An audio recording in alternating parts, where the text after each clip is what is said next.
सरदार सरोवर बांध बना है गुजरात में जी, उसका एंड पॉइंट बड़वानी तक है। जो पानी का बैक वाटर आएगा वो बड़वानी तक है, वो लास्ट है। तो बड़वानी में नर्मदा बहते हुए दिखती ही नहीं।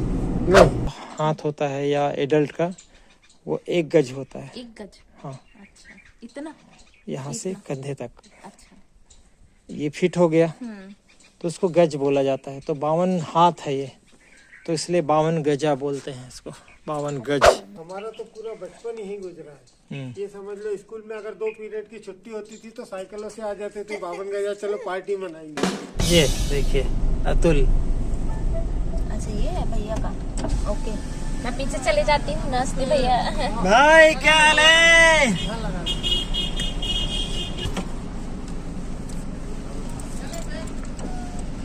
कैसी हैं आप? बहुत बढ़िया, मंगल जर्नी। मंगल बहुत बढ़िया, बहुत बढ़िया। एक हम भी आपके सब्सक्राइबर है। लीजिए, ये सब्सक्राइबर मीटिंग हो गई। वैसे सब्सक्राइबर जैसा रिश्ता नहीं है हमारा। हम तो बहुत पहले, कितने साल पहले साथ काम किए थे? 2004, 2003, 20 साल पहले हैं। 20 साल पहले। 20 साल पहले हम लोग एक साथ काम कर रहे थे। बहुत लेकिन अच्छा अनुभव रहा था होमेंद्र भाई के साथ काम करने का। और नौकरी से अच्छा व्यवसाय बोलते हैं। मैं जिस मीडिया कंपनी में नौकरी करता हूँ यहाँ वो भी करते थे, लेकिन ये सब छोड़ के दुबई सब जगह से आके अपने मातृभूमि, कहते हैं ना, मातृभूमि बुला लेता है। अपनी मातृभूमि जन्मभूमि में आए हैं और ये गाड़ी का शोरूम चला रहे हैं यहाँ। क्या बात है, बहुत बढ़िया। आज भी वही टीवी चैनल देख रहे हैं। वो तो हम खुलासा नहीं करेंगे कि कौन सा चैनल में काम करते हैं।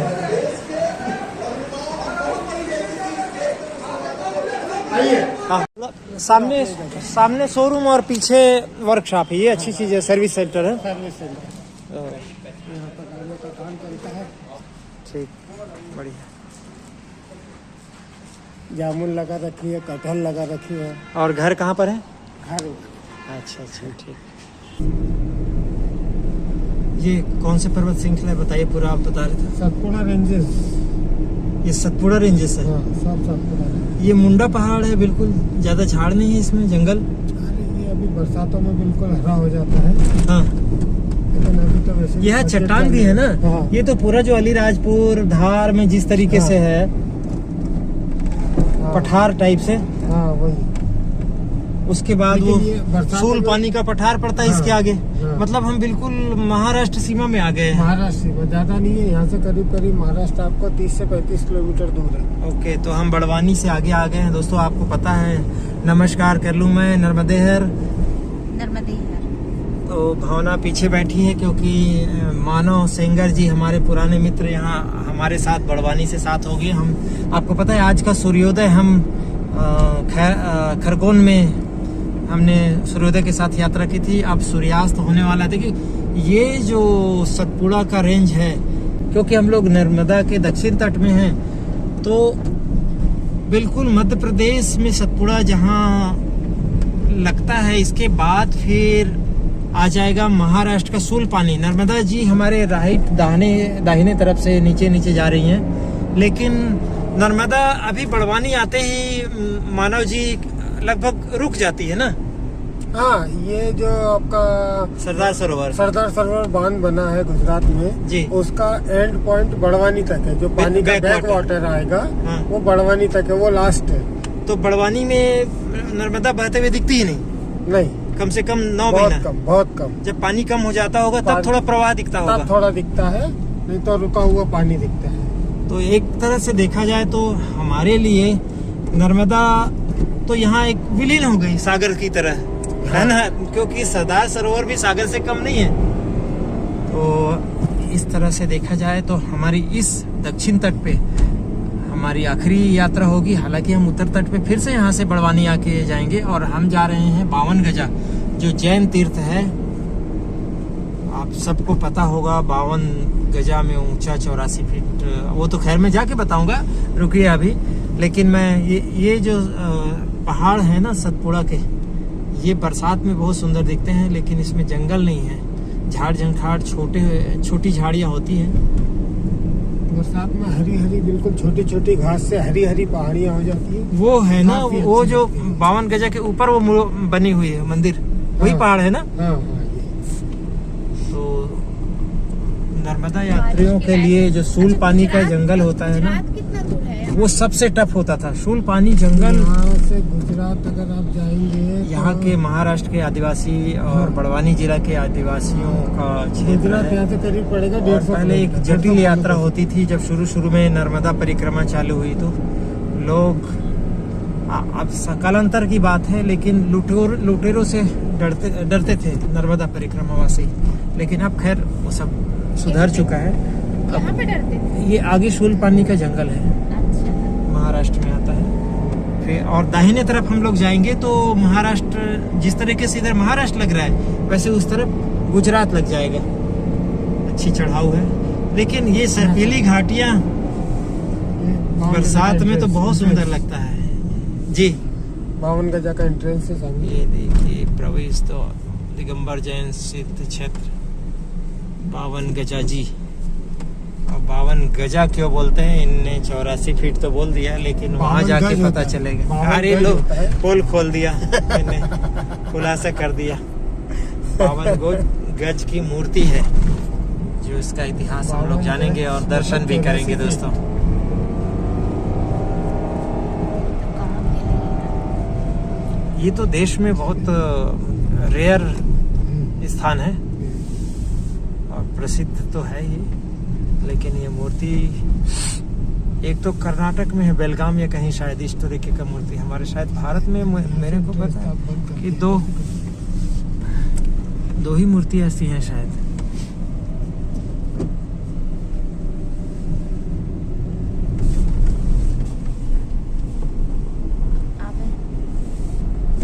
अच्छा, यहाँ गेट बना दिया है। टिकट से बिल्कुल सीधे अंदर, शायद बाद में आके देते हैं। हाँ सीधा चले। हाँ ध्यान दो बिल्कुल सीधा। ये जैन सिद्ध क्षेत्र है ये सब यहाँ पे इनके और नीचे रोकने मंदिर वाले बने हैं, ऊपर मंदिर बने हैं। लेकिन जो प्रमुख आकर्षण है, यहाँ कितना पुराना बरगद है भवन?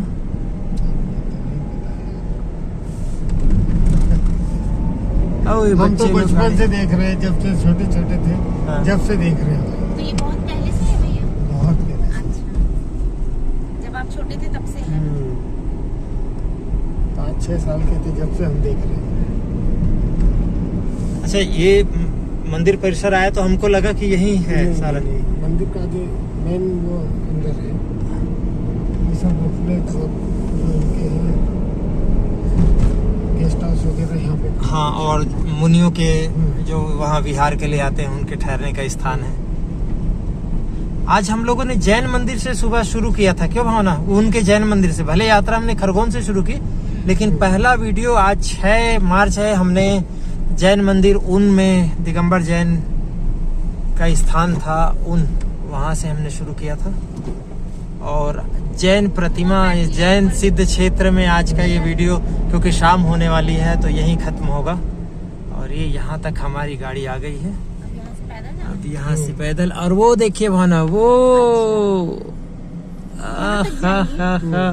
यहाँ तक तो जा सकते हैं। देखिए तो भला दिख रहा है। हाँ, दिख रहा है। चलो चलते हैं। प्रणाम।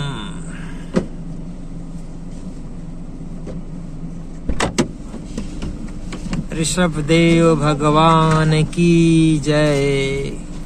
आइए। 52 गजा, 52 हाथ है असल में, और अनुमान पूरा जो हाथ होता है उसको 1 गज माना जाता है।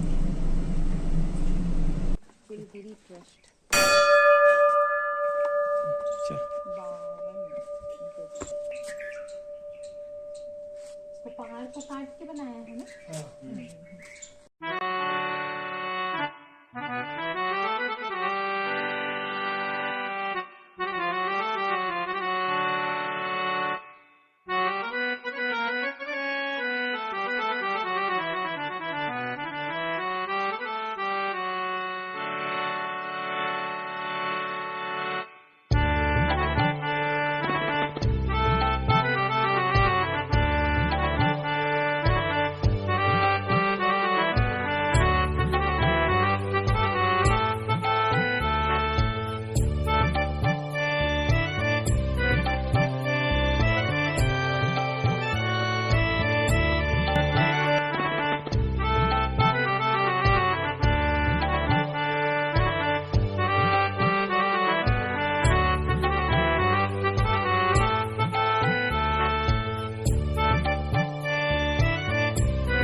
जंगल पहले वैसे ही था, पत्थर में पूरा, और सिंगल पत्थर है ऊपर से नीचे।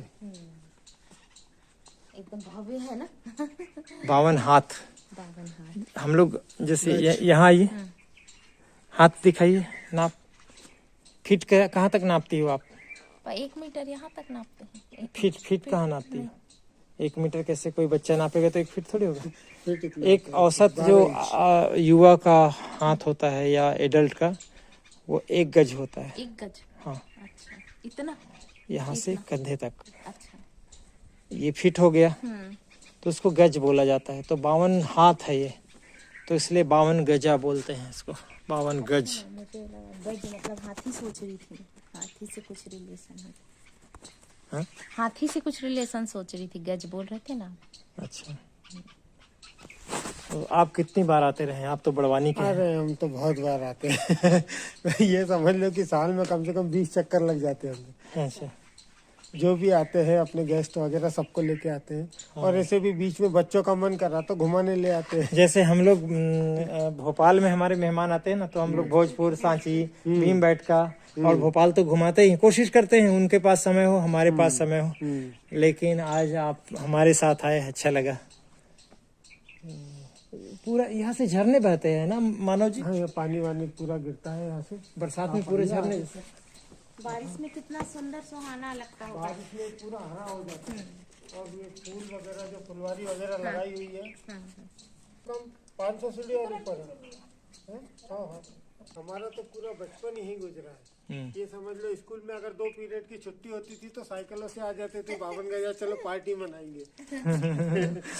लेकिन आपके लिए पार्टी का विषय था, बच्चे थे इसलिए, और हमारे लिए या और पूरे देश के जैन समाज के लिए बहुत श्रद्धा की जगह है ये। और यहाँ सभी तरीके से जो जैन अनुष्ठान होता है, पंच कल्याण का जो भी अभिषेक, एक महामस्ताभिषेक होता है यहाँ। कब होता है वो 9 साल में एक बार लगता है मेला। और उसमें महामस्ता की अभिषेक होता है। दोनों तरफ भावना सीढ़ी लगती है। हाँ, उन्हें ऊपर जाने का रास्ता है, वो पीछे से साइड से दिख रहे हैं। हाँ, ऊपर पीछे वो है इसका, और वो प्लेटफॉर्म बना दिए हैं, प्लेटफॉर्म बनाया हुआ। वहां से उतर के मस्तक का अभिषेक करते हैं उस। और जैन समाज में तो ये सबके लिए बोली लगती है ना। अच्छा। और जिनकी सबसे ऊंची बोली लगती है उनको सम्मान प्राप्त होता है, उससे तीर्थ क्षेत्र का विकास होता है। ये अतिशय क्षेत्र है।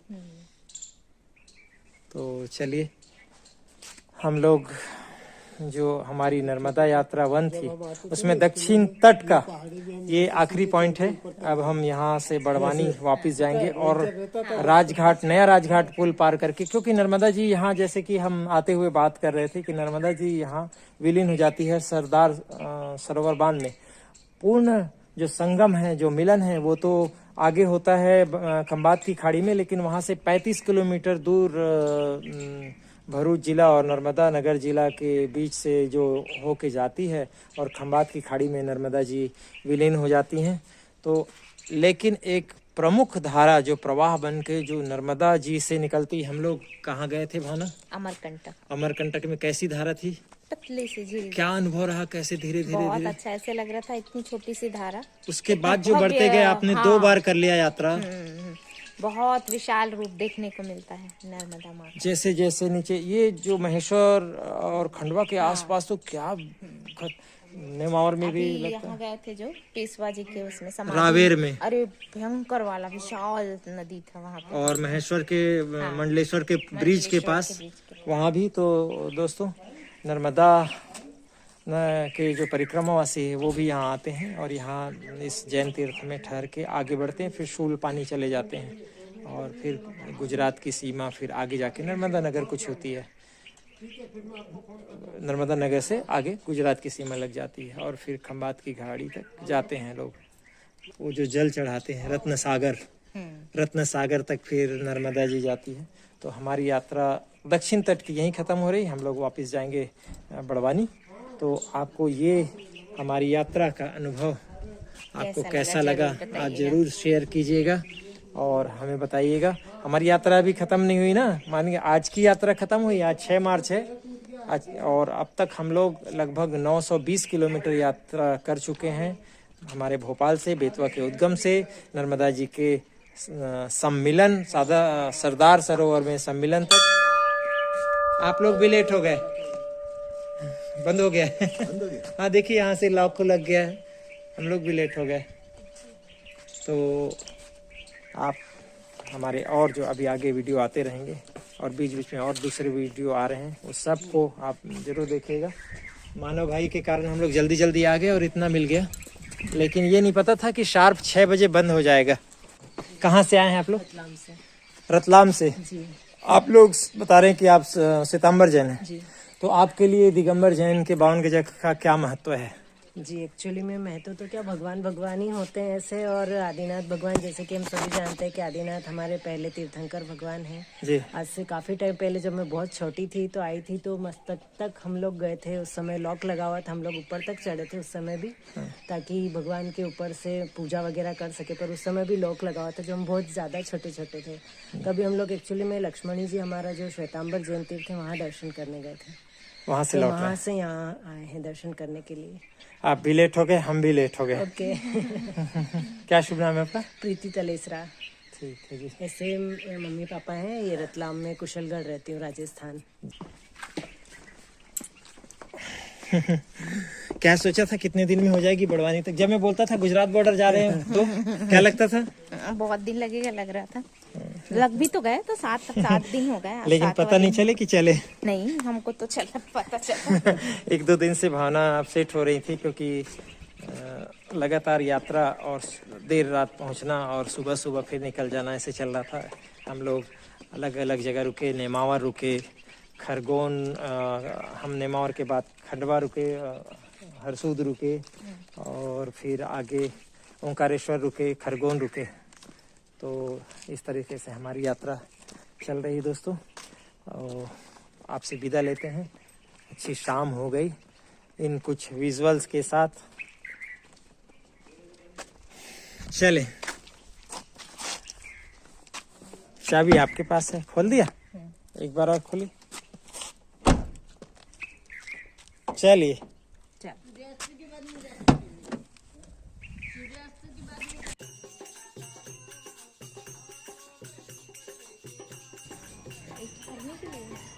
हाँ। कोई भी ठहर सकता है। नहीं, कोई भी का मतलब ऐसा नहीं होता। जो रिकमेंड करेंगे उनको लगे कि वैसे जन समाज के लिए तो सबके लिए है, लेकिन बाकी अगर गैर इमरजेंसी हो, कोई रिकमेंडेशन होना जरूरी होता है किसी भी जन धर्म ऐसे स्थल में। दर्शन के लिए परिक्रमावासी यहाँ आते हैं ना? बता रहे हैं कि नर्मदा परिक्रमावासी यहाँ नहीं रुकते हैं, या उनके लिए यहाँ सुविधा नहीं है।